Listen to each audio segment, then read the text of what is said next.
چند دن کے اندر ہی یہ سارا جو ہے وہ ڈبیکل ہو گیا اور ان کا جانا جو ہے وہ ایون ایران رشیا کی سپورٹ کے باوجود نہ رہ سکا. بہت دیر سے بشار الاسد جو ہے وہ اس چیز کو پرولونگ کر رہے تھے. یہاں سے جو پوری دنیا کے اندر ڈکٹیٹرز ہیں انکلوڈنگ پاکستان کے اندر، ان کے لیے ایک بڑا میسج ہے کہ ایک دن آپ کے ظلم کا سورج جو ہے وہ ختم ہونا ہوتا ہے. بہرحال اس کے اوپر تفصیلی بات ہوگی کسی ٹائم، اور اس خبر کو ہم اور اینگل سے بھی دیکھیں گے، کیونکہ اس میں ظاہر ہے کہ ایران کا پرسپیکٹو بھی ہے اور ایک دوسری سائڈ سعودی عرب کا اور دوسری سائڈس کا پرسپیکٹو ہے. تو دونوں پرسپیکٹو آپ کے سامنے رکھنے کی کوشش کریں گے. اب آتے ہیں گھر کے اندر، پاکستان کے اندر، لیکن اس کے لیے بھی آپ کو پہلی خبر جو ہے وہ امریکہ سے دیں گے. جو امریکہ میں پاکستانی ایمبیسی ہے وہ اس وقت شدید اضطراب میں ہے. جی ہاں، یہ ہم آپ کو ایکسکلوسیو سٹوری دے رہے ہیں اور یہ آپ کہیں اور نہیں سنیں گے. امریکہ میں جو پاکستانی ایمبیسی ہے ان کو اضطراب اس لیے ہوا ہے، خبر مجھے پوری پتہ ہے لیکن اس ٹائم بہتری اسی میں ہے کہ میں آپ کو آدھی خبر دوں، اور آدھی خبر جب یہ ڈیولپمنٹ ہو جائے گی تو آپ کو نظر آ جائے گی. ان کو یہ پتا چلا ہے کہ ایک بہت ہی پاورفل پرسنالٹی نے اپنے سٹاف کو یہ کہا ہے، اپنے ارد گرد کے لوگوں کو یہ کہا ہے کہ جو پاکستان کا سارا معاملہ ہے اس کو اقوام متحدہ کے اندر اٹھایا جائے. تو جو اب امریکہ میں مقیم پاکستانی ایمبیسڈر ہیں یا دوسرا عملہ ہے وہ شدید پریشان ہے، ادھر ادھر بھاگ رہا ہے، رابطے کر رہا ہے اور کوشش کر رہا ہے کہ اس معاملے کو ہم کس طریقے سے رکوائیں. اب دیکھتے ہیں رکوا پاتے ہیں یا نہیں. رکوا بھی سکتے ہیں، تو ڈپلومیسی ہوتی ہے، کون بہتر طریقے سے کرتا ہے. پاکستانی ڈائسپورا زیادہ بہتر طریقے سے کر پاتا ہے آنے والے دنوں میں، یا امبیسی اور چودھری نظام الدین کر پاتے ہیں، یا ان کے جو حواری ہیں انٹرنیشنل دنیا کے اندر وہ کر پاتے ہیں. یہ جو بھی ہوا، جو بھی ڈیولپمنٹ ہوئی وہ آپ کے سامنے رکھیں گے. لیکن فی الحال ایک شدید تناؤ اور اضطراب کی کیفیت ہے جو ملٹری اسٹیبلشمنٹ کے لوگ امریکہ کے معاملات کو ڈیل کرتے ہیں، اور امریکہ میں پاکستانی امبیسی کے اندر بھی معاملات ایسے ہی ہیں. آگے چلتے ہیں کوئکلی. دوسری طرف پاکستان میں ہوش کے ناخن نہیں لیے جا رہے. کل رات بہت سارے لوگوں کو اٹھایا گیا ہے اور ان لوگوں کا قصور پھر سے صرف یہ ہے کہ وہ سوشل میڈیا کے اوپر لکھتے ہیں. فرح خان پاکستان تحریک انصاف کی ایک ورکر، ایک سوک سٹیزن پاکستان سے، ان کو رات گئے مرد پولیس اہلکاروں نے ان کو اور ان کے شوہر کو گھر سے اٹھایا. مرد پولیس اہلکار انہیں تھانے لے گئے، اس کے بعد شوہر کو ایک تھانے میں بند کیا اور فرح خان کو کسی اور نامعلوم مقام کے اوپر جو ہے وہ منتقل کر دیا. اب خواتین کو بھی گھروں کے اندر سے، ویسے تو بہت پرانا کام شروع کر رکھا ہے یہ سال ڈیڑھ سال سے، لیکن اب ان کو بھی اٹھانے کا یہ کام نئے سرے سے شروع کیا گیا ہے. رات گئے ہمارے پاس انفارمیشن ہے کہ اور مزید 13 ملزمان جن کو سوشل میڈیا کے اوپر پوسٹ لگانے کے لیے ملزمان بنا دیا ہے، ان کے خلاف جو ہے وہ مقدمات کر دیے گئے ہیں. یہ آپ ایک سمت میں نے ابھی آپ کو بشار الاسد کی خبر دی ہے، اور ادھر دیکھ لیجئے کہ ہمارے ہاں کیا ہو رہا ہے. عورتوں کو اٹھایا جا رہا ہے صرف اس لیے کہ لوگوں نے پوسٹ کر دی، ان کو اٹھایا جا رہا ہے. پچھلے ویلاگ میں ہم نے آپ کو بتایا کہ کوئی 460 کے قریب جو اوورسیز پاکستانی ہیں، یا 470 ہیں غالباً، ان کو جو ہے وہ پروفائلنگ کی گئی ہے اور ان کو اب نشانہ بنانے کی کوشش کی جا رہی ہے کہ پیچھے ان کے گھر والوں کو اور یہ دوسرے لوگوں کو اٹھا کے ان کے ساتھ کوئی نہ کوئی زیادتی کرے. اس کے ساتھ ساتھ ایک اور جڑی ہوئی خبر آپ کو دیتے ہیں. اسد اللہ خان صاحب نے یہ خبر دی تھی کہ اسلام آباد میں لکی مروت سے 2 مزدور ایک ریٹائرڈ افسر کے گھر کام کرتے تھے، ان کو بھی پولیس نے اٹھا لیا. کیونکہ ہم نے آپ کو پہلے بھی بتایا تھا کہ پولیس نے پی ٹی آئی کے کھاتے میں لوگوں کو ڈالنے کے لیے، اور کیونکہ ہو سکتا ہے لاشیں زیادہ گر گئی ہوں اس لیے زیادہ لوگ زندہ کا نمبر مسنگ کرنا ہو بعد میں، تاکہ انہیں ریپروڈیوس کرنا ہو یا جیلوں میں ڈالنا ہو، اس کے لیے بہت سارے مزدوروں کو اٹھا لیا.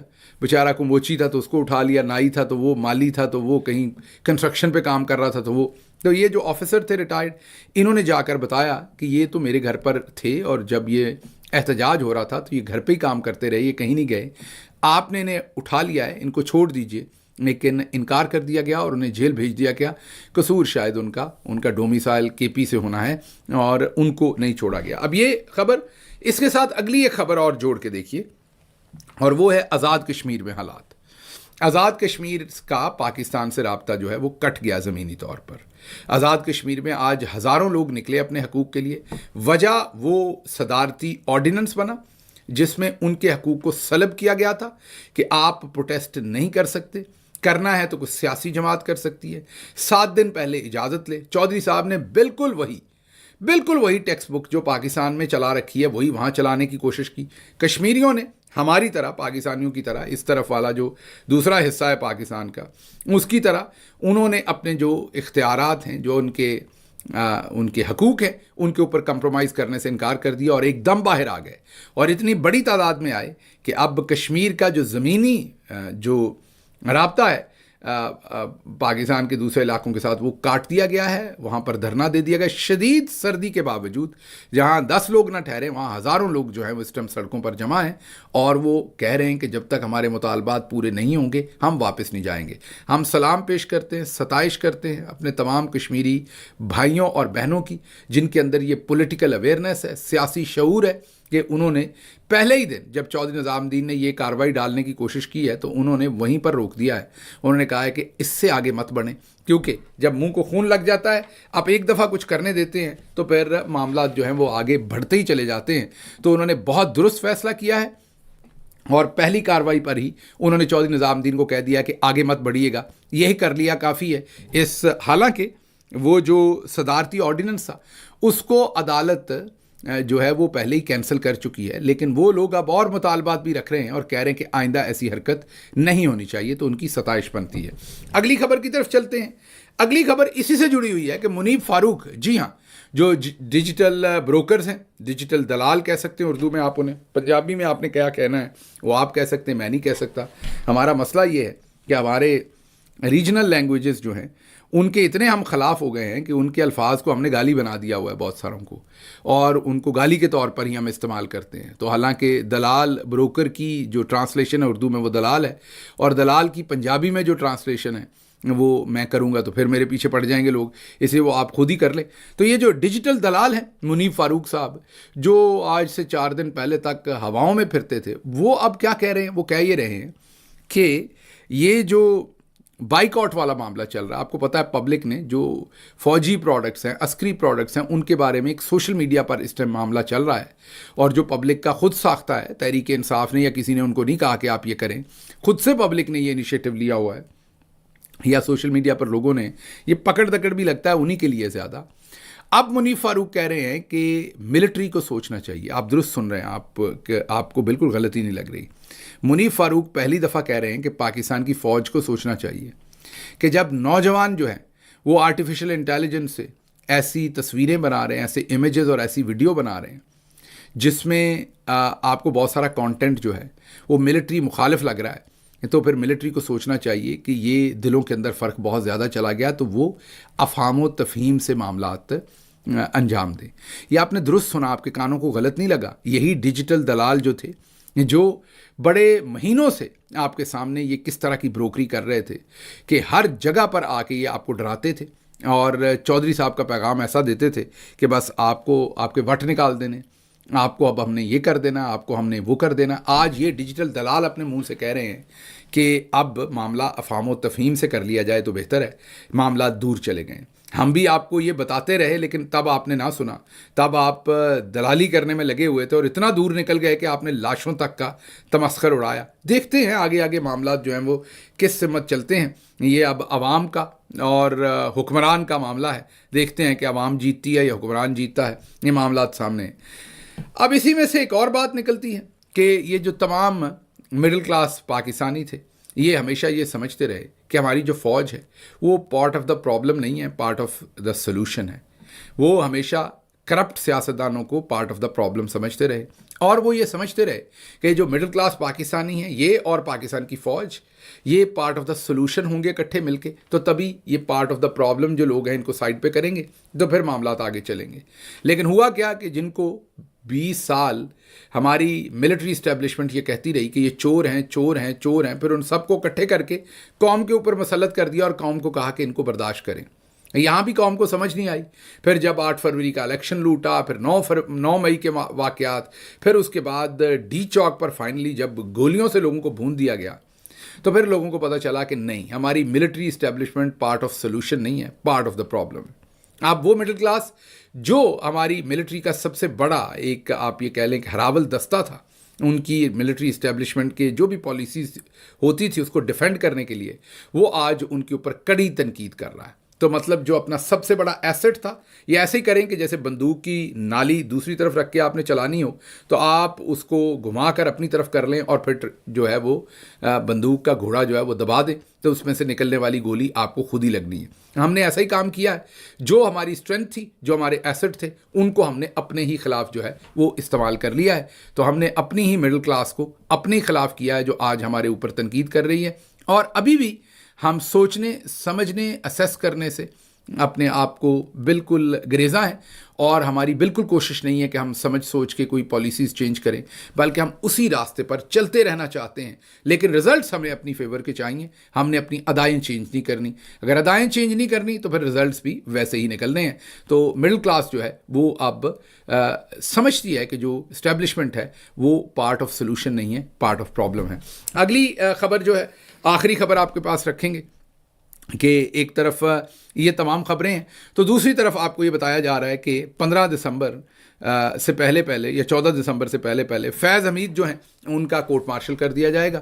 اور فیصل واڈا بتاتے ہیں, ایک طرف ڈیجیٹل دلال منیب فاروق کہتے ہیں کہ افہام و تفہیم کریں, دوسری طرف سے خبر آتی ہے فیصل واڈا کہتے ہیں کہ اب ہو سکتا ہے ہم عمران خان کا بھی ملٹری ٹرائل کر دیں اور فیض حمید صاحب کو سزا دی جا رہی ہے اور اس کے ساتھ ہو سکتا ہے عمران خان کو بھی سزا دے دی جائے.